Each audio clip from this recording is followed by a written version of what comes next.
এবার আমার স্ট্রবেরির ফসল খুব ভালো হয়েছে। আরে এই কি, এই খরগোশটা আমার স্ট্রবেরি গুলো চুরি করছে কেন? কি রে খরগোশ, তুই আমার স্ট্রবেরি গুলো চুরি করছিস কেন? ওরে বাবা, এই টমিটো আমাকে দেখে ফেলেছে। এখন আমার দ্রুত পালাতে হবে। আর কখনো যদি তোকে চুরি করতে দেখি তাহলে দেখিস কি করি। এই তো, এই আপেলগুলো খুব বড় হয়ে গেছে। আরে এই কি, আবার ওই খরগোশটার শব্দ পাচ্ছি। আরে এই আপেলগুলো দেখতে তো খুব সুস্বাদু দেখাচ্ছে।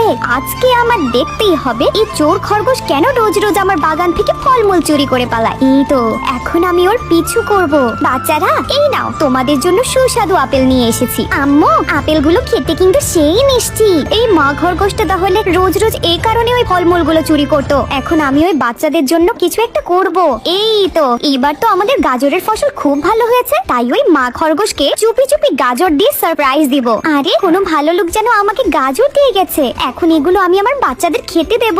বন্ধুরা, মাকে ভালোবাসলে লাইক সাবস্ক্রাইব কর।